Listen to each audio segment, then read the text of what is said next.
नमस्कार. मराठा विद्याप्रसारक समाज संस्थेच्या श्रीमती विमलाबेन खिमजी तेजुकाया कला, विज्ञान आणि वाणिज्य महाविद्यालयाच्या अर्थशास्त्र विभागातून मी डॉक्टर जयश्री जाधव तुमच्या सर्वांचं पुन्हा एकदा स्वागत करते. विद्यार्थी मित्रांनो, मागच्या तासाला आपण SYBA जो नवीन पेपर आलेला आहे स्किल इन्हान्समेंट कोर्स, यासाठी जो संशोधनाचा भाग तुम्हाला समाविष्ट झालेला आहे त्या अनुषंगाने आपण चर्चा केलेली होती की संशोधन म्हणजे नेमकं काय आहे, संशोधनाचे वेगवेगळे पैलू काय आहे, संशोधनामध्ये समाविष्ट असणाऱ्या बाबी काय आहे, याची एक ओझरती झलक आपण मागच्या तासाला घेतलेली होती.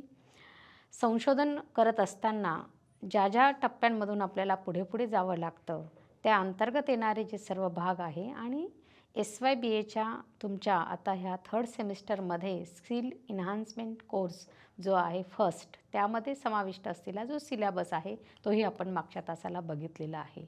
तुमच्यासाठीचा जो पेपर आहे तो संशोधन पद्धतीच्या मूलभूत संकल्पना आणि कौशल्य विकास कोर्स, की तुमचं स्किल वाढावं आणि एक रिसर्चचा भाग तुमच्यापर्यंत पोहोचावा. संशोधन म्हणजे काय नेमकं हे तुम्हाला कळावं आणि संशोधनाचा व्ह्यू तुमच्या मनामध्ये, रिसर्च म्हणजे नेमकं काय हे तुमच्या मनामध्ये ती जिज्ञासा निर्माण व्हावी. आणि म्हणूनच सावित्रीबाई फुले पुणे विद्यापीठाने तुमच्यासाठी दिलेला हा कोर्स, त्या अंतर्गत असलेला सिलेबसचा भाग आपण मागच्या तासाला बघितलेला आहे. विद्यार्थी मित्रांनो, की रिसर्च म्हटल्यानंतर पुन्हा पुन्हा शोधणे, एखादी समस्या निर्माण झालेली आहे, एखादा शोध लागलेला आहे, मग जी समस्या निर्माण झालेली आहे तिचं उत्तर शोधणे आणि जे शोध लावलेले आहे त्याच्यावर पुन्हा संशोधन करणे, कारण प्रश्नांची उत्तरे शोधण्याचा हा एक पद्धतशीर अभ्यास आहे. म्हणून प्रश्नांची उत्तरे शोधण्याचा पद्धतशीर केलेला प्रयत्न म्हणजेच संशोधन होय.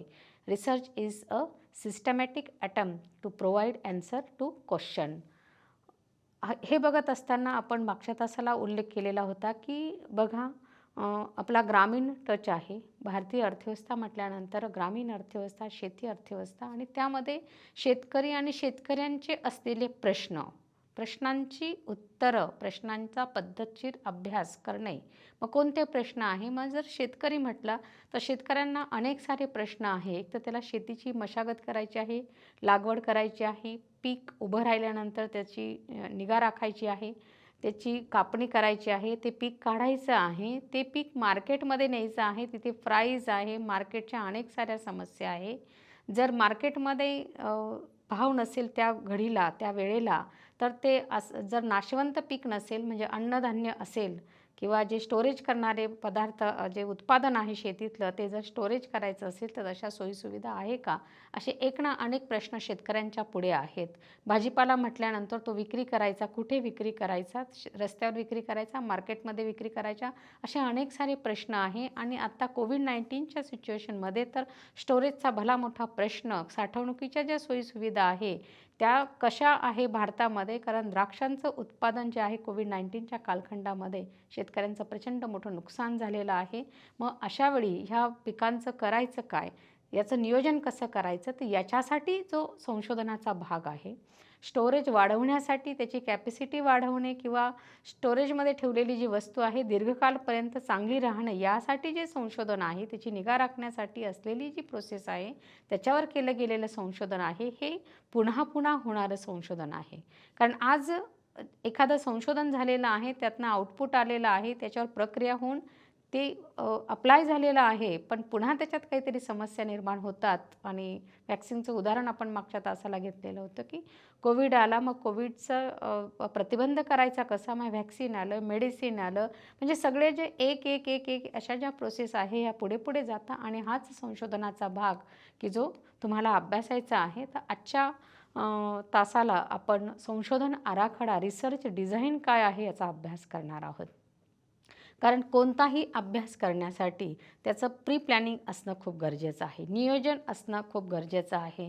म्हणून आज आपल्याला जो टॉपिक बघायचा आहे रिसर्च संशोधन आराखड्याचा, रिसर्च डिझाईनचा, मग त्यामध्ये meaning of research design, need of research design, factors of research design, संशोधन आराखड्याचा अर्थ काय आहे, संशोधन आराखड्याची आवश्यकता काय आहे का आहे, आणि संशोधन आराखड्यासाठी आवश्यक असणारे घटक कोणते आहेत, म्हणजे जे संशोधन आराखड्याचे विविध टप्पे, म्हणजे संशोधन आराखड्याची आधी आवश्यकता का आहे, संशोधन आराखड्याचं महत्त्व काय आहे, हे समजल्यानंतर त्याच्यामध्ये कोणत्या घटकांचा समावेश होतो किंवा विविध जे टप्पे आहे तो भाग आज आपण सविस्तरपणे अभ्यासणार आहोत.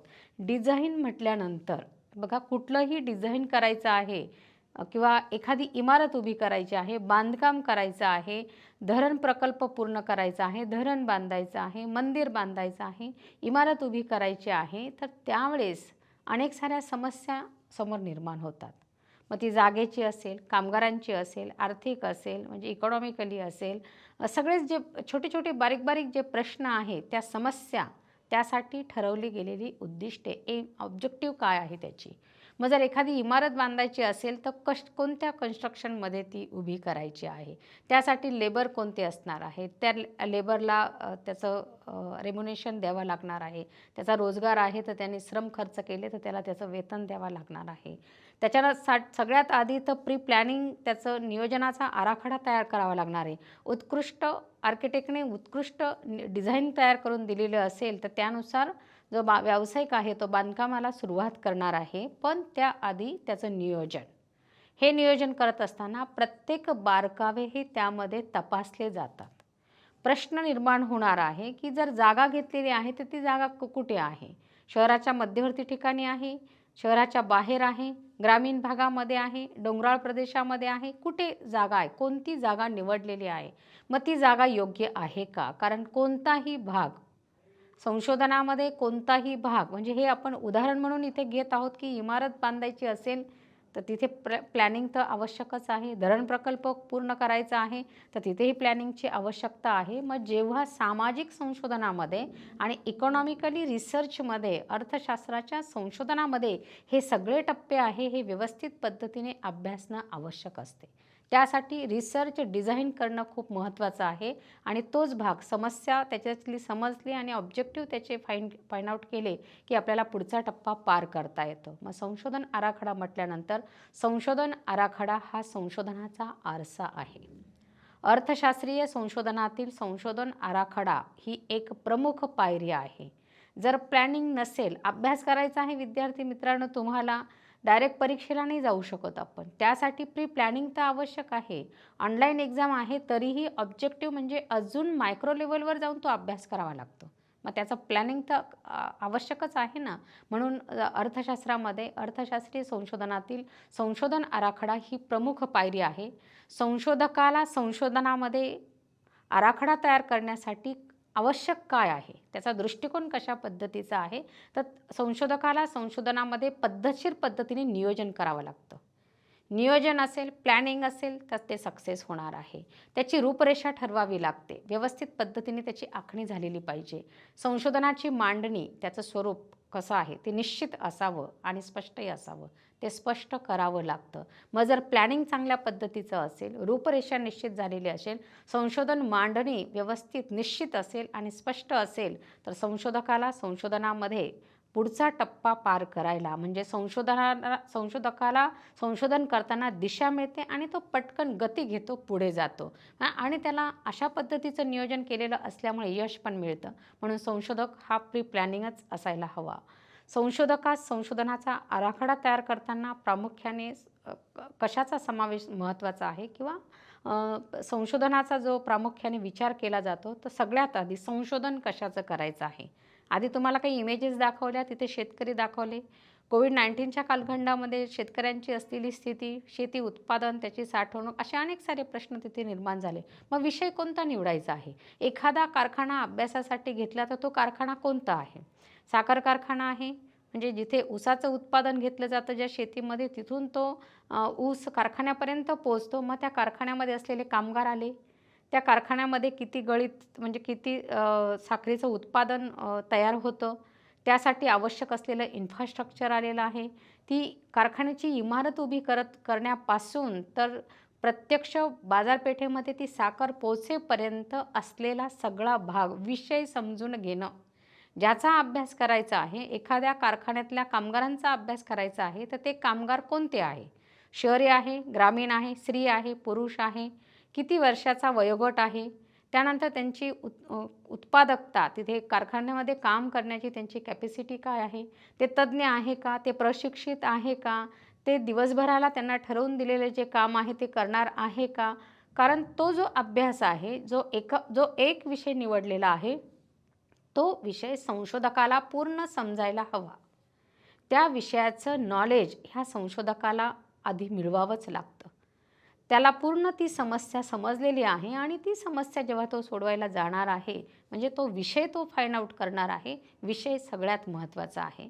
त्या विषयासाठी त्याला तो प्रश्न निर्माण झाला पाहिजे. समस्या असेल तर उत्तर शोधलं जाणार आहे. म्हणून विषय निवडतानाच व्यवस्थित पद्धतीने, म्हणजे योग्य विषय असावा, की ज्या विषयातून संशोधनातून नंतर जे फाइंड आउट होणार आहे, जे निष्कर्ष काढले जाणार आहे, त्याच्यावर ज्या शिफारशी केल्या जाणार आहे, त्यातनं भविष्यामध्ये समाजाला त्याचा लाभ मिळणार आहे.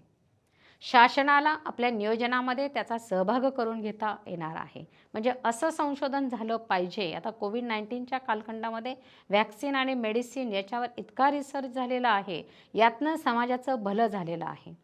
देशाच्या म्हणजे अर्थव्यवस्थेला, जिथे कुठे अर्थव्यवस्था कोलमडली जात होती, तिथून ह्या व्हॅक्सिनने उभारी आलेली आहे. लोकांची मानसिकता बदलली, की व्हॅक्सिन घेतल्यानंतर आपला मृत्यू होणार नाही, किमान हे लोकांना आता खात्री आलेली आहे आणि त्यामुळे लोक व्यवस्थित आपलं दैनंदिन जीवन जगत आहे आणि इकॉनॉमीची ग्रोथ त्यामुळे वाढणार आहे.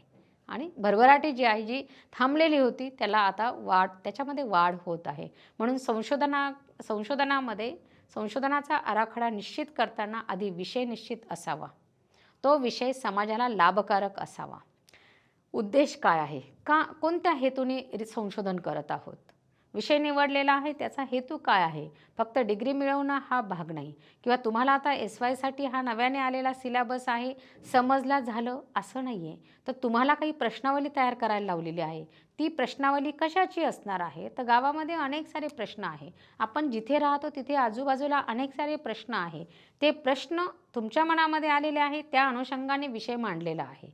काय विषय मांडलेला आहे तुम्ही, की जर विद्यार्थी हा शेतकरी, ग्रामीण टच त्याचा आहे, शेतकरी कुटुंबातला आहे, तर शेतीमध्ये जी पेरणी केली जात आहे, जे उत्पादन घेतलं जात आहे, त्या कांद्या उत्पादनाचा आर्थिक अध्ययन, त्या कांद्या उत्पादन शेतकऱ्यांचं आर्थिक आणि सामाजिक अध्ययन आलं. द्राक्ष उत्पादकांचं आलं. बँका असतील तर बँकांचे अनेक सारे प्रश्न आहे. सगळा आर्थिक भार, त्याचं नियोजन बँकांना करावं लागतं. मग त्यानुसार बँकांचा अभ्यास मग व्यवस्थापनाचा आहे, वित्तीय व्यवस्थापनाचा आहे, अनेक सारे पार्ट त्याच्यामध्ये आहे. तर जो अभ्यास करतो त्याचा उद्देश काय आहे, त्याच्यातून आउटपुट काय आहे, आपल्याला समाधान काय मिळणार आहे, त्याचे ऑब्जेक्टिव्ह काय आहे, उद्देश काय आहे त्याचा, की म्हणून आपण संशोधन करत आहोत. त्या संशोधनातून देशाला फायदा आहे, समाजाला फायदा आहे, आपल्यालाही त्याचं समाधान आहे, भविष्यात आपल्यालाही त्याचा फायदा मिळणार आहे. म्हणून विषय निवडून तो विषय किंवा त्याच्यातून आउटपुट काय येणार आहे हे समजलं, म्हणजे संशोधनाचा उद्देश निश्चित करणं हे खूप गरजेचं असतं. आणि संशोधकाला संशोधनाचा उद्देश समजला तर तो चांगल्या पद्धतीने काम करेल, दिशा मिळते त्या कामाला. विषय निश्चित झालेला आहे, संशोधनाचा उद्देश पण समजलेला आहे. मग अध्ययनाचं क्षेत्र कोणतं आहे, कुठे काम करणार आहे, उद्योग क्षेत्र आहे, तालुक्याचं क्षेत्र आहे, गावाचं क्षेत्र आहे, जिल्ह्याचं क्षेत्र आहे, राज्याचं क्षेत्र आहे, उत्तर महाराष्ट्र असं क्षेत्र आहे, भारताचा अभ्यास करायचा आहे. मागच्या तासाला तुम्हाला उदाहरण दिलेलं होतं, की आमिर खान यांनी सत्यमेव जयते हा जो कार्यक्रम दाखवला गेला, त्यांनी त्यांचं अध्ययनाचं क्षेत्र निश्चित केलेलं होतं. मग उत्तर प्रदेशमधला काही भाग अभ्यासला, त्यांच्या त्या व्यथा मांडल्या, शासनाला त्यातनं निर्णय घेता येतात. मेडिकलच्या स्टुडंटचे प्रश्न मांडलेले आहे आणि मेडिकलचं वास्तव काय आहे हे दाखवलं त्या कार्यक्रमांमधून, आणि त्यातनं शासनाला MCIचे अधिकारी तिथे बोलवलेले होते.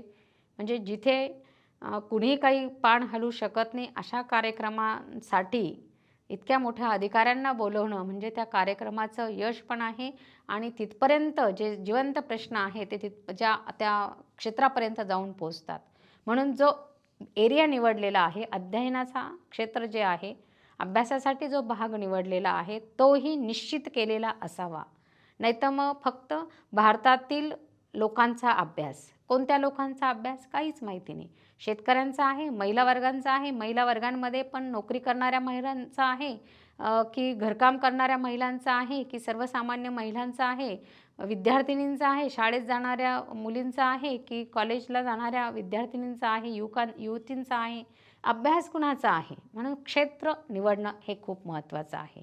म्हणून अर्थशास्त्रामध्ये सामाजिक आणि आर्थिक अभ्यास करत असताना क्षेत्र निवडणं हे खूप महत्त्वाचं असतं. पुढे आलाच कालावधी. संशोधन सुरू केलेलं आहे. जर त्याला लिमिट नसेल तर तो चाललाच आहे.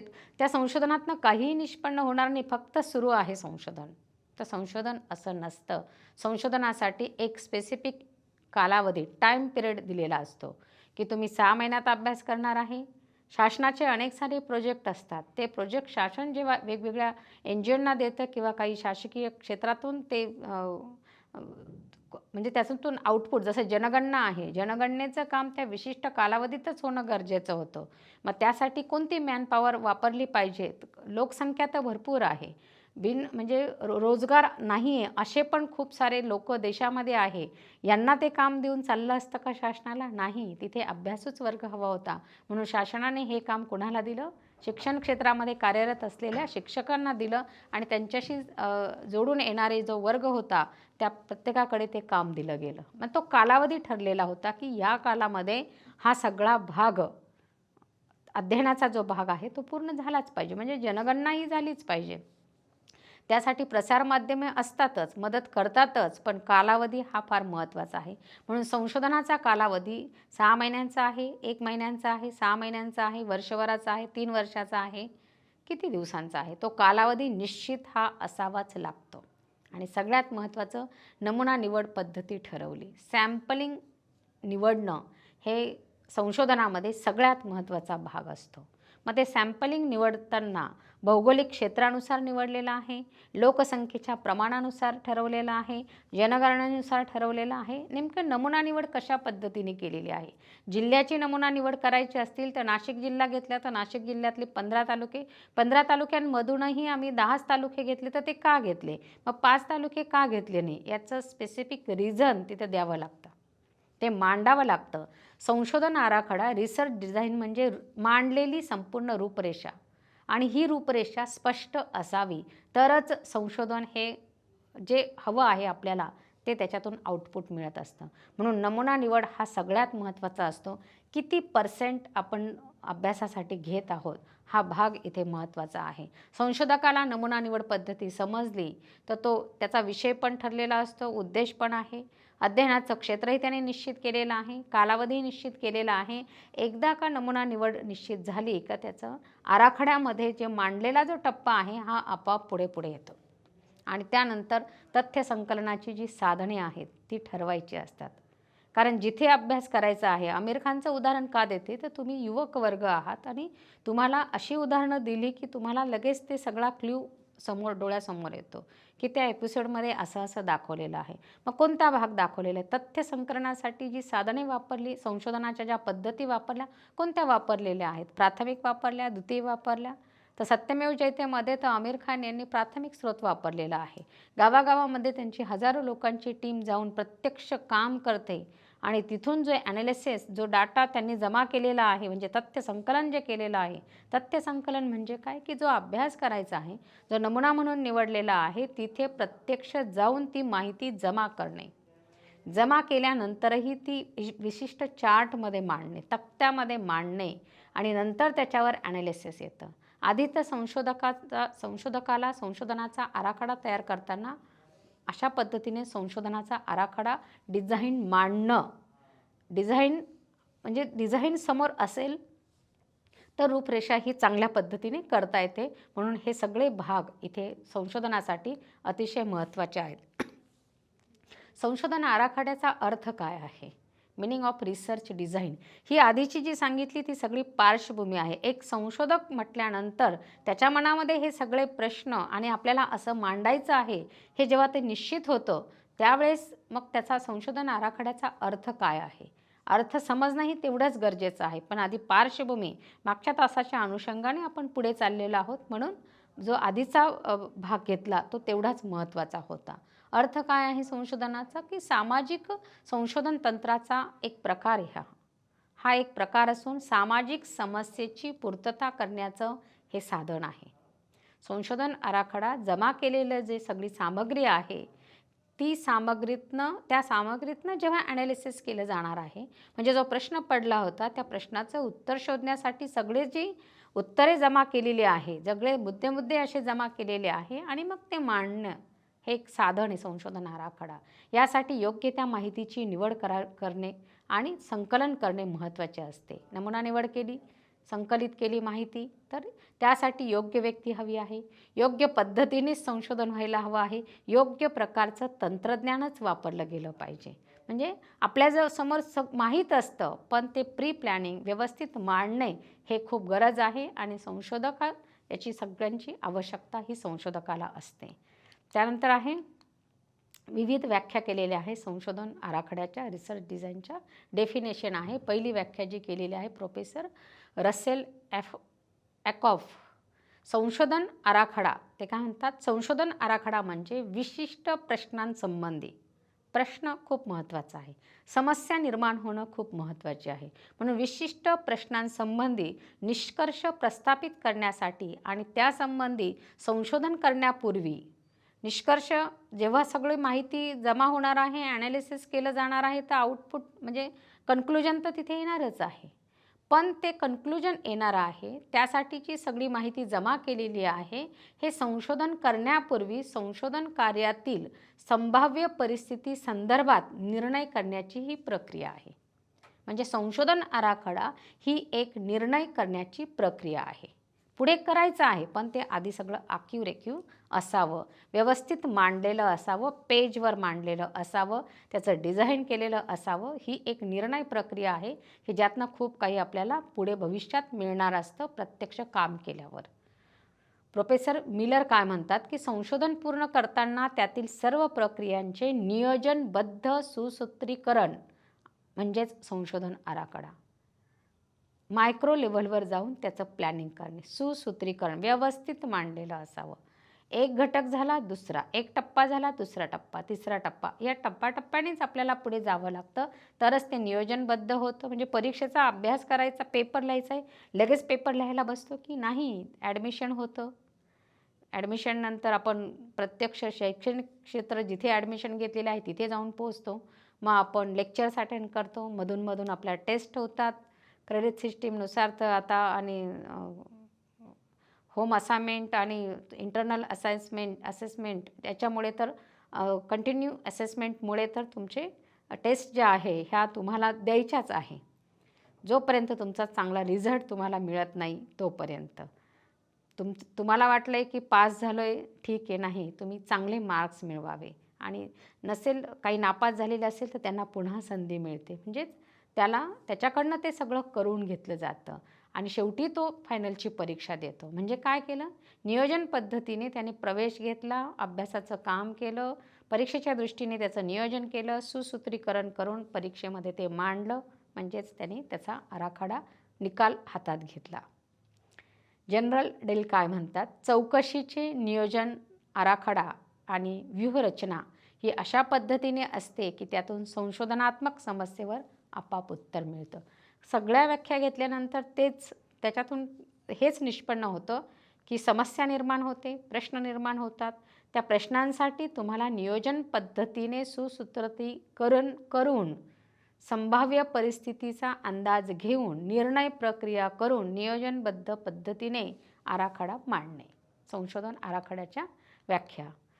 संशोधन आराखड्यामध्ये महत्त्वाच्या असणाऱ्या बाबी बघा. आधीचे मुद्दे जसजसे लक्षात येतात ना, तर पुढचे अजून सोपे वाटायला लागतात.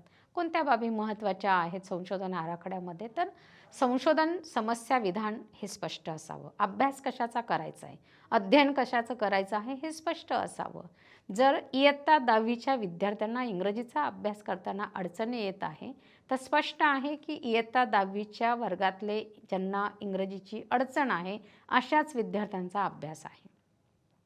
शेतकऱ्यांच्या आत्महत्या होत आहे, तर कोणत्या प्रदेशामध्ये आणि कोणत्या जिल्ह्यामध्ये अधिक शेतकऱ्यांच्या आत्महत्या होत आहे त्याचा अभ्यास हा म्हणजे एक आपल्याला विषय कळालेला आहे, एरिया कळालेला आहे आणि मग त्या पिरियडमध्ये जाऊन तो अभ्यास करायचा आहे. म्हणून समस्येचं विधान जे विधान असतं तोच खरा अभ्यास, तोच खरा गाभा असतो. म्हणून समस्येचं विधान स्पष्ट असावे, की आर्थिक सामाजिक अध्ययन कशाचं? कांदा उत्पादक शेतकऱ्यांचं. बाजारभावाविषयी असलेलं अध्ययन म्हणजे बाजारपेठांचा अभ्यास, शेतकऱ्यांचा अभ्यास, ज्या इंडस्ट्री आहे तिथला अभ्यास, आजारी इंडस्ट्रींचा अभ्यास, इंडस्ट्रीमध्ये काम करणाऱ्या कामगारांचा अभ्यास, महिला वर्गांचा अभ्यास, असंघटित क्षेत्राचा अभ्यास, असे अनेक सारे अभ्यासाचे विषय आहेत. म्हणून संशोधन समस्या विधान स्पष्ट शब्दामध्ये असावं. संशोधनाची निवड केलेल्या विशिष्ट गटांची संख्या अभ्यासावी.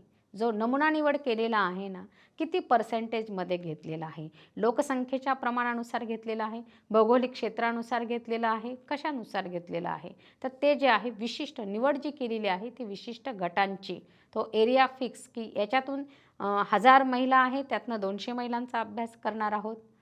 10वीच्या वर्गामध्ये 100 विद्यार्थी आहे, पैकी 20 विद्यार्थ्यांचा अभ्यास करणार आहोत. कारण त्या 20 विद्यार्थ्यांना इंग्रजीचा अभ्यास करताना अडचणी येतात. म्हणजे असे छोटे छोटे उदाहरणं इथे आपल्याला घेता येतील. त्यातून योग्य प्रातिनिधिक स्वरूपाच्या समस्येची निवड करावी. प्रक्रिया आणि तंत्र यांची जी माहिती आहे त्यांचा संकलनासाठी वापर करावा. म्हणजे आधी सांगितलं तेच, की विषय निवडलेला आहे, समस्या समजलेली आहे, नमुना निवड केलेली आहे, त्या गटांचा अभ्यास करायचा आहे.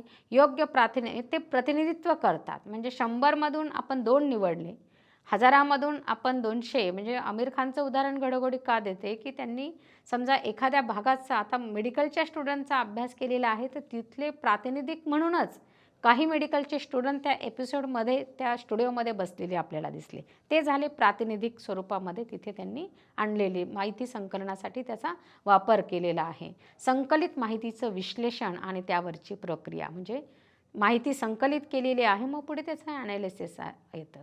मग ॲनालिसिसमध्ये जे गृहीत कृत्यांमध्ये दिलेले आहे ते ट्रू आहे की फॉल्स आहे, सत्य आहे की असत्य आहे, ते सत्य ठरतात का, जे विधान मांडलेलं आहे ते खरोखर आहे का, आणि संशोधनात्मक पद्धतीचा वापर त्यांनी केला पाहिजे. म्हणजे शास्त्रशुद्ध पद्धतीने जे ठरवून दिलेल्या पद्धती आहे त्याचनुसार अभ्यास हा झालेला असायला पाहिजे.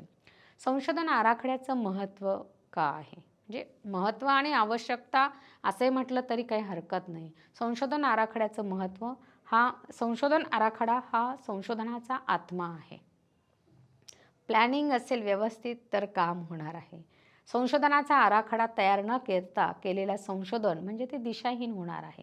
फक्त अभ्यास करायचा आहे, कशाचा काहीच नाही, सगळं जमा केलेलं आहे, आउटपुट काहीच नाही. रोज गोंधळ मांडून ठेवायचा, हे करायचं आहे, पण आज फाइंड आउट काय करायचं आहे, उद्या काय करायचं आहे, किती दिवसांमध्ये हे आपल्याला संशोधन पूर्ण करायचं आहे. म्हणजे टू व्हीलर गाडी एखाद्या कंपनीने, बजाजने टू व्हीलर गाडी मॉडेल त्यांचं बनवलेलं आहे, तर त्यांनी काही 10 वर्ष घेतली का? त्यांचं ठरलेलं होतं की ही 2 महिन्यामध्ये उभी करायची आहे, 3 महिन्यामध्ये उभी करायची आहे आणि ती मार्केटमध्ये आणून तिला लॉन्च करायचं आहे आणि ग्राहक मिळवायचा आहे. म्हणजे ते ग्राहकांचा विचार करून इकडं प्लॅनिंग करता. किंवा दिवाळी आलेली आहे, दिवाळीला सगळी दुकानं फुल झालेली असतात, मग त्याच दिवशी दुकानदार दुकानांमध्ये माल लावतो का? नाही. ही दिवाळी झाली, त्यांचं पुढच्या दिवाळीचं प्लॅनिंग त्याच दिवशी ठरलेलं असतं. पुढच्या दिवाळीला दुकानामध्ये कोणता माल उभा करायचा आहे, साहजिकच त्यांचं नियोजन तेव्हाचंच सुरू होतं. म्हणून आराखडा तयार केलेला असेल तर नक्कीच यश मिळणार आहे. जर आराखडा नसेल तर संशोधन बिना आराखड्याचं जर केलेलं असेल तर ते दिशाहीन ठरणार आहे. संशोधन आणि संशोधनातील सुसूत्रता, अचूकपणा, व्यवस्थितपणा, दिशा, निश्चितपणा हा संशोधनाच्या संपूर्ण आराखड्यावर अवलंबून असतं. म्हणजे यावरच आराखडा जो आहे संशोधनाचा तो अवलंबून असतो. संशोधनाच्या आराखड्याचे संशोधन प्रक्रियेमध्ये अनन्यसाधारण महत्त्व आहे. एवढी जी सगळी चर्चा चाललेली आहे यातनं हेच निष्पन्न होतं की आराखड्याचं किती महत्त्व आहे. जर आराखडाच तयार केलेला नसेल तर ते दिशाहीन ठरणार आहे. म्हणून संशोधनाच्या आराखड्याचे संशोधन प्रक्रियेमध्ये अनन्यसाधारण असं महत्त्व आहे. का संशोधन आराखड्याची आवश्यकता आहे? तर संशोधकाचा अचूक अंदाज बांधता येतो. तो संशोधक खरोखर कर्तव्यदक्ष म्हणजे त्याला जे फाइंड आउट करायचं आहे तो नेमकं करणार आहे का? संशोधकाने काढलेले जे निष्कर्ष आहे किती काटेकोर आहे, किती अचूक असतील, हे सांगण्याच्या दृष्टीने आराखड्याला अनन्यसाधारण महत्त्व आहे. अचूक अंदाज बांधता येतो. जनगणनेतनं जे मांडलं गेलं ते काय आहे? फायनल आहे, ते अचूक आहे ते. संशोधन आराखड्यामुळे संशोधन कार्याला सुसूत्रता येते किंवा व्यवस्थितपणा येतो. अजून तथ्यांचा अर्थ लावता येतो. जी माहिती संकलित करायची आहे, करत आहेत जी माहिती, त्याला अर्थ लावता येतो ना, की महिलांचा गट हा आहे, पुरुषांचा हा गट आहे. जनगणनेमध्ये जर उदाहरण घेतलं आपण तर त्याला अर्थ लावता येतो. अजून काय सगळ्यात महत्त्वाचं, श्रम वाचतात इथे. श्रमशक्ती, पैसा यांचा पर्याप्त वापर म्हणजे वेळेची बचत होते, श्रमाची बचत होते, पैशाची बचत होते. म्हणून संशोधन आराखड्याची आवश्यकता आहे. सुलभ तथ्य विश्लेषणासाठी संशोधन आराखडा आवश्यक आहे. साहजिकच आहे, प्रश्नावली भरून आल्यानंतर प्रत्येक प्रश्नानुसार लगेच आपल्याला त्याचं ॲनालिसिस करता येतं. छानपैकी चार्ट मांडता येतो. त्या चार्टमध्ये ते आकडे भरता येतात, की इतक्या लोकांनी होय म्हटलं, इतक्या लोकांनी नाही म्हटलं, इतक्या लोकांनी बँकेचं लोन घेतलेलं आहे, इतक्या लोकांना एवढं उत्पन्न मिळतं. आपण लगेच त्या वयोगटानुसार आणि पुरुष स्त्री जो गट केलेला आहे, जो चार्टमध्ये जे भाग मांडलेले आहे, प्रत्येक राज्याची लोकसंख्या किती आहे, प्रत्येक राज्य येणार आहे, मग त्या राज्यांमध्ये इतके पुरुष आहे, इतके महिला आहे, इतके बालकं आहे, इतके वृद्ध आहे, सगळं आपल्याला काय होतं, तथ्य विश्लेषणासाठी संशोधन आराखड्याची आवश्यकता असते. आणि अजून आदर्श रूपरेषा ठरवण्याच्या दृष्टीने आराखडा हा खूप महत्त्वाचा आहे. संशोधन आराखड्याचे किती आदर्श आहे त्याचे तर अजून छान, हा अभ्यास जेवढा करू आपण तेवढा डिटेलमध्ये आहे. जसजसं आपण ह्या विषयामध्ये अजून खोलामध्ये जाऊ तसे प्रत्येक शब्दाला आपल्याला भरपूर सारी चर्चा करता येते. मग आदर्श रूपरेषा म्हणजे नेमकी कोणती आहे? चांगली रूपरेषा आपण कशाला म्हणू? ज्यांनी वेळेचं नियोजन केलेलं आहे, ज्यांनी कालावधी निश्चित केलेला आहे, ज्यांनी उद्देश काय आहे आपल्या संशोधनाचा तो परिपूर्ण पद्धतीने मांडलेला आहे, नमुना निवड करताना व्यवस्थित पद्धतीने मांडणी केलेली आहे, ते तथ्य संकलन जे आहे ते कोणत्या पद्धतीने करायचं आहे, मुलाखत घ्यायची आहे, निरीक्षण करायचं आहे, प्रश्नावली भरून घ्यायची आहे, ऑब्झर्वेशन करायचं आहे, काय करायचं आहे, हे फाईन व्यवस्थित चांगल्या पद्धतीने होतं. म्हणजे आदर्श रूपरेषा ठरवण्याच्या दृष्टीने संशोधनामध्ये जर रूपरेषा निश्चित असेल, फायनल असेल, योग्य असेल, तर त्या दृष्टीने संशोधन हे नक्कीच चांगलं निष्कर्ष काढणारं असतं आणि त्याचा फायदा हा समाजाला होतो. संशोधन आराखड्याची आवश्यकता झाल्यानंतर तुमच्यासाठी संशोधन आराखड्याचे विविध टप्पे जे आहेत, आपण आत्ता चर्चिले, विषय आहे, कालावधी आहे, उद्देश आहे, नमुना निवड आहे, हे तुम्ही जेवढं मांडत जाल तेवढे ते टप्पे अजून वाढत जाणार आहे. वेळेची बचत होते, श्रमाची बचत होते, आदर्श रूपरेषा त्याची चांगली असेल तर हे सगळेच. तर संशोधनाचा आराखड्याची जी विविध टप्पे आहेत ती सविस्तर तुम्ही मांडायची आहेत. हा प्रश्न व्यवस्थित छान लिहून कॉलेजचा जो जीमेल अकाउंट आहे त्याच्यावर पाठवू शकता किंवा गुगल क्लासरूमलाही तुम्ही पाठवू शकता. ते तुमचं असाइनमेंट होतं. तर आज जे आपण बघितलेलं आहे की संशोधन आराखडा हा संशोधनाचा आरसा असतो. संशोधनाचा उद्देश, संशोधनाचं क्षेत्र, एरिया खूप महत्त्वाचा आहे. कालावधी पण तेवढाच महत्त्वाचा आहे. संशोधनासाठी आवश्यक असणारी माहिती गोळा करणे, माहिती मिळवण्याची साधने, प्रायमरी सेकंडरी काय आहे, कोणत्या साधनांनी माहिती जमा करणार आहे, तर माहिती मिळवण्याची जी साधने आहे त्या साधने, माहितीचं विश्लेषण, नंतर त्याचा ॲनालिसिस करायचा आहे, इत्यादी सर्व घटकांचा सविस्तर अभ्यास हा केलेला असतो संशोधन आराखड्यामध्ये. संशोधन आराखडा तयार करत असताना त्याचे विविध टप्पे हे तयार करावे लागतात, मांडावं लागतं ना. हे झालं की हे पहिलं प्रकरण, दुसरं प्रकरण, तिसरं प्रकरण. जेव्हा प्रकरण रचना तयार होती तर कोणतं प्रकरण कोणत्या टप्प्यानुसार आहे तेवढे संशोधनाला योग्य म्हणजे विविध टप्पे तयार करावे लागतात. आणि संशोधन आराखडा जेवढा आदर्श तेवढे संशोधनाला योग्य दिशा मिळते. आणि संशोधन आराखडा हा संशोधनाचा आत्मा आहे असं मांडलं जातं. म्हणून संशोधन आराखडा असेल, कोणतंही नियोजन, कोणतंही काम करताना, चित्रपट थिएटरमध्ये गेल्यावर 3 तास आपण चित्रपट बघतो आणि लगेचच एका वाक्यामध्ये पसंत आहे, नापसंत आहे बोलून जातो. ॲक्टरने काम चांगलं केलं, वाईट केलं, कुणी काम चांगलं केलं, काय केलं, फटाफट 2 ओळींमध्ये आपण त्याचं ॲनालिसिस करून मोकळं होतो. पण तो 3 तासाचा चित्रपट बनवायला किती कालावधी लागतात, किती रिटेक घ्यावे लागतात, किती मेहनत घ्यावी लागते, बॅकस्टेजची किती मेहनत आहे, हा सगळा भाग महत्त्वाचा येतो. तेव्हा कुठे आपल्याला तो मूव्ही तिथे पडद्यावर दिसत असतो. म्हणून संशोधनाच्या दृष्टीनेही संशोधन आराखडा हा तेवढाच महत्त्वाचा आहे आणि संशोधन आराखडा हा संशोधनाचा आत्मा आहे असंच मानलं जातं. हे आज आपण सगळ्यांनी अभ्यासलेलंच आहे, व्यवस्थित ऐकलेलं आहे. पुढच्या तासाला आपण संशोधन आराखड्याचे जे प्रकार आहेत, वर्णनात्मक आराखडा, निदानात्मक आराखडा, शोधात्मक किंवा अन्वेषणात्मक आराखडा त्याला म्हटलं जातं, प्रयोगात्मक आराखडा, प्रयोगात्मक आराखड्याचं महत्त्व काय आहे, असा हा सगळा भाग आपण पुढच्या तासाला बघणार आहोत. तत्पूर्वी तुम्ही संशोधनाचा जो आराखडा दिलेला आहे त्याची छान रूपरेषा तयार करा. एक विषय ठरवून त्याचा अभ्यास करायचा आहे असं निश्चित करा आणि तुम्हाला होम असाइनमेंटसाठी दिलेला जो प्रश्न आहे तो तुम्ही छान पद्धतीने लिहाल आणि आजचं हे तुम्हाला सगळं छान पद्धतीने संशोधन आराखड्याची माहिती समजलेलीच असेल. आज आपण इथे थांबूया. नमस्कार.